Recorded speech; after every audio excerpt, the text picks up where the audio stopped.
एक छोटे से गांव में 8 साल की एक बच्ची नंदिनी अपने माता पिता के साथ रहती थी। वह बहुत प्यारी और मासूम थी, लेकिन कुछ समय से उसका व्यवहार बदलने लगा था। उसकी मां ने महसूस किया कि वह किसी से अकेले में बातें करती है और कभी-कभी अजीब अजीब चीजें कहती है। एक दिन नंदिनी अपने पिता के साथ बाजार गई और वहां उसने एक पुरानी गुड़िया देखी। वह गुड़िया बहुत पुरानी और खौफनाक लग रही थी, लेकिन नंदिनी ने जिद की कि वह गुड़िया उसे चाहिए। उसके पिता ने वह गुड़िया खरीद दी। गुड़िया के घर आते ही अजीब घटनाएं होने लगीं।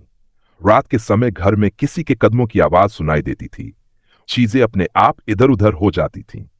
नंदिनी की मां को डर लगने लगा। एक रात उन्होंने देखा कि नंदिनी अपने कमरे में बैठकर गुड़िया से बातें कर रही थी। मां ने ध्यान से सुना तो नंदिनी कह रही थी, हाँ मैं तैयार हूं, पर आप मुझे क्यों ले जाना चाहती हैं? मां को झटका लगा। उन्होंने कमरे में जाकर नंदिनी को उठाया, लेकिन वह एकदम ठंडी थी।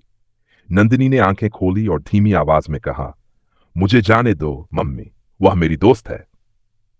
अगले दिन गांव के पंडित जी को बुलाया गया। उन्होंने कहा कि यह गुड़िया साधारण नहीं है, यह एक बुरी आत्मा की पकड़ में है। पंडित जी ने गुड़िया को नष्ट करने की कोशिश की, लेकिन जब उन्होंने उसे जलाने की कोशिश की तो अचानक नंदिनी जोर जोर से चिल्लाने लगी, जैसे उसे भी दर्द हो रहा हो। गांव वालों ने मिलकर गुड़िया को गांव के बाहर एक पुराने कुएं में फेंक दिया। उस दिन के बाद नंदिनी धीरे धीरे ठीक होने लगी, लेकिन कुछ सालों बाद गांव में किसी ने सुना कि उसी पुराने कुएं के पास रात को एक बच्ची की हंसी गूंजती है। क्या वह आत्मा अभी भी वहीं है? कहानी यहीं खत्म होती है, लेकिन डरावनी यादें हमेशा दिल में रह जा। गांव के लोग सोचने लगे कि गुड़िया को कुएं में फेंकने से सब ठीक हो जाएगा, लेकिन कुछ ही दिनों में अजीब घटनाएं फिर से शुरू हो गई। रात के समय गांव के रास्तों पर अक्सर कोई बच्ची हंसी की आवाज सुनाई देती थी और कई बार लोगों ने देखा कि किसी के पास गुड़िया की तस्वीर थी, जो कभी नंदिनी के पास रही थी। एक दिन नंदिनी अब बड़ी हो चुकी थी और शहर में एक नई जिंदगी की शुरुआत करने के लिए अपने घर से बाहर जा रही थी। पर जैसे ही वह घर से बाहर निकली, उसे वही अजनबी हंसी सुनाई दी। उसे समझ में आया कि वह गुड़िया और उसकी आत्मा उसे छोड़ने नहीं जा रही थी। नंदिनी ने घर लौटने का फैसला किया और सोचा कि शायद अगर वह गुड़िया को फिर से कर उसे कहीं दूर छुपा दे तो शायद वह शांति पा सके।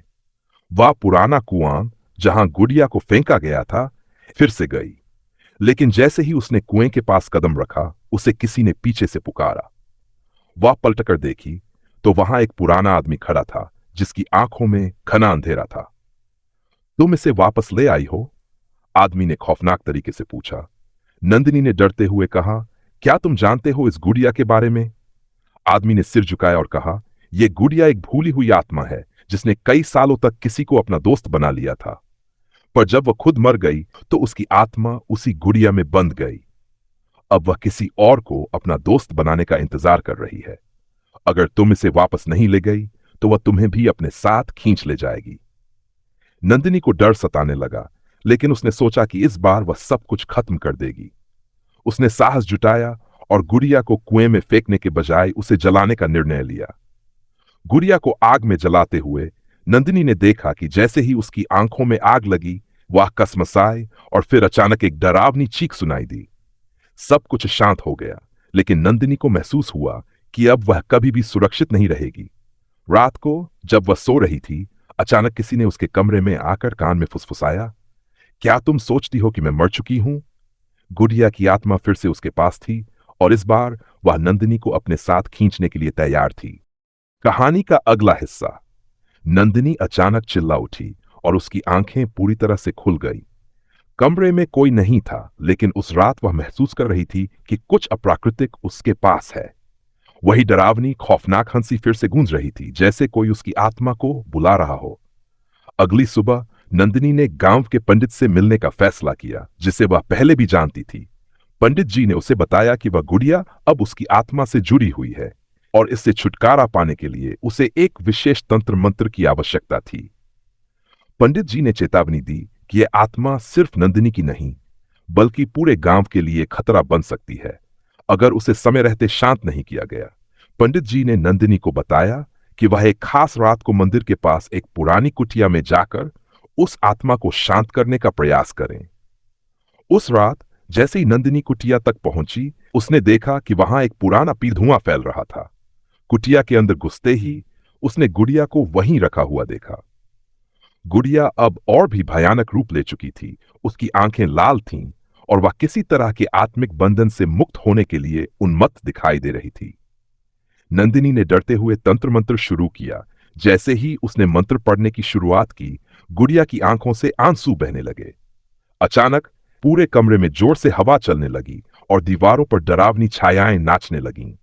नंदिनी की आवाज थमने लगी, लेकिन वह पूरी ताकत से मंत्र पढ़ती रही। अचानक जैसे ही उसने आखिरी शब्दों को उच्चारित किया, गुड़िया के शरीर से एक काले धुएं की लकीर बाहर निकली और वह हवा में गायब हो गया। कमरे में एक अजीब सी शांति फैल गई, जैसे कुछ बहुत भयानक खत्म हो गया हो। नंदिनी की सांसें थमी हुई थीं, लेकिन वह जानती थी कि उसने एक बहुत बड़ी जंग जीत ली थी। जब वह मंदिर से बाहर आई तो देखा कि आसमान साफ था और गांव में कोई अजीब घटना नहीं हो रही थी। लोग अब निश्चिंत थे। लेकिन एक साल बाद नंदिनी को कुछ अजीब सा महसूस हुआ।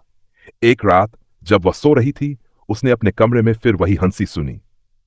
यह डरावना एहसास था कि गुड़िया का बुराई अब भी कहीं उसके आसपास मौजूद थी और शायद वह कभी भी उसे शांति से नहीं रहने देगी। अब नंदिनी जानती थी कि यह लड़ाई खत्म नहीं हुई थी। यह एक शुरुआत थी और वह हमेशा डर के साये में जीने को मजबूर थी। क्या वह आत्मा अब भी जिंदा है? क्या नंदिनी कभी चैन से जी पाएगी? ये सवाल हमेशा रहेंगे, क्योंकि अंधेरे की छाया कभी नहीं जाती। कहानी का अगला हिस्सा। नंदिनी अब बड़ी हो चुकी थी और उसने शहर में अपनी जिंदगी शुरू कर दी थी।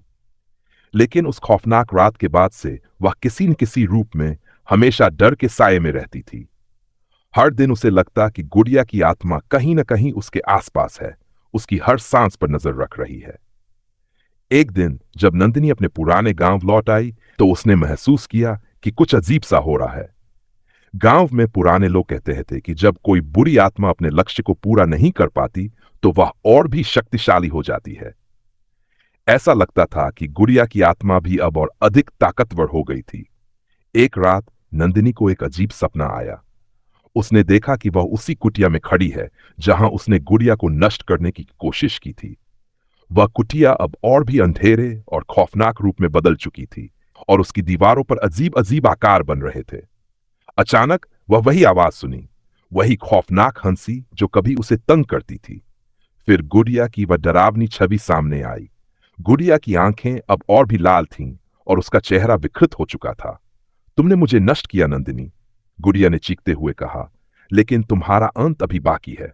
नंदिनी घबराई हुई थी, लेकिन उसने सपने में ही खुद को संभालते हुए कहा, तुम मुझे अब तक नहीं डरा पाई और तुम कभी भी मुझे हरा नहीं पाओगी। मैं तुमसे डरने वाली नहीं हूं। गुड़िया की हंसी और तेज हो गई। तुमने मेरे साथ जो किया वह तुम्हें कभी नहीं भूलने दूंगी। फिर गुड़िया ने अपनी हाथ बढ़ाई और एक काले धुएं का बादल नंदिनी की ओर बढ़ने लगा। नंदिनी ने पूरी ताकत से आखिरी बार मंत्र पढ़ा जो उसे पंडित जी ने सिखाया था। जैसे ही वह मंत्र पूरा हुआ, सपना टूट गया और नंदिनी अचानक बिस्तर पर जाग गई। लेकिन जब उसने बिस्तर के पास देखा तो उसकी घबराई हुई नजरें उस पुराने गुड़िया के टुकड़े पर पड़ी जो अब उसके कमरे में पड़े थे। वह समझ गई कि गुड़िया ने कभी हार नहीं मानी थी। वह जानती थी कि यह लड़ाई अब खत्म नहीं होगी और शायद उसकी जिंदगी का सबसे बड़ा डर उसकी आत्मा के पीछे पड़ा है। वह गुड़िया जो कभी न खत्म होने वाली सजा देने की तैयारी में है। अब नंदिनी के पास एक ही रास्ता था, गुड़िया का असली अंत करना। लेकिन क्या वह खुद को बचा पाएगी या आत्मा उसे अपनी चपेट में ले लेगी, यह समय ही बताएगा। क्या नंदिनी उस आत्मा से पूरी तरह मुक्त हो पाएगी या गुड़िया उसे हमेशा के लिए अपना हिस्सा बना ले? कहानी का अगला हिस्सा। नंदिनी अब समझ चुकी थी कि यह सिर्फ एक डरावनी कल्पना नहीं थी, बल्कि एक भूतिया सच्चाई थी जिसे वह टाल नहीं सकती थी। उस रात के बाद से वह हर दिन डर के साये में जी रही थी। लेकिन उसने एक निर्णय लिया, वह इस भूतिया आत्मा से हमेशा के लिए छुटकारा पाएगी, चाहे इसके लिए उसे अपनी जान ही क्यों न दांव पर लगानी पड़े। वह फिर से पंडित जी के पास गई और उनसे गुड़िया की आत्मा से मुक्ति पाने का तरीका पूछा। पंडित जी ने उसे बताया कि इस आत्मा को हराने के लिए उसे उसी कुटिया में एक अंतिम तंत्र मंत्र करना होगा, एक तंत्र जो पूरी आत्मा को नष्ट कर दे। लेकिन खतरनाक था। उन्हें चेतावनी दी कि अगर वह तंत्र पूरी न कर पाई तो वह खुद भी उस आत्मा का शिकार हो जाएगी। नंदिनी नेत्र को एक तरफ करते हुए तंत्र मंत्र को पूरा करने की कसम खाई। उसने पंडित जी से एक विशेष धागा और एक तंत्र चिन्ह लिया जो उसे इस प्रक्रिया के दौरान सुरक्षा प्रदान करेगा। वहां तो फिर आयदिनी ने अपने दम उस पुराने कुटिया की ओर बढ़ाए। कुटिया पर भी अधिक डरावनी दिख रही थी। दीवारों पर खून के धब्बे और फर्श पर चिघाड़ती हुई आवाजें। जैसे ही उसने अंदर कदम रखा, अंधेरा और भी गहरा हो गया। नंदिनी ने डरते हुए मंत्र शुरू किया। हर शब्द उसके होंठों से कांपते हुए बाहर निकल रहा था। आधी रात होते ही वह वही खौफनाक हंसी सुनाई दी जो अब और तेज हो चुकी थी। तभी वह गुड़िया सामने आई, इस बार और भी विकृत रूप में। उसकी आंखें आग की तरह जल रही थी और उसका चेहरा भूतिया रूप से बदल चुका था। गुड़िया के हाथों से खून टपक रहा था और वह धीरे धीरे नंदिनी की ओर बढ़ने लगी। तुम मुझे खत्म नहीं कर सकती, गुड़िया ने खौफनाक तरीके से कहा। मैं तुम्हें हमेशा के लिए अपने साथ ले जाऊंगी। नंदिनी ने डर के बावजूद तंत्र मंत्र की प्रक्रिया जारी रखी। उसने हर शब्द को जोर से बोला और तभी उसने अपनी अंगुली से तंत्र चिन्ह को गुड़िया की दिशा में फेंका।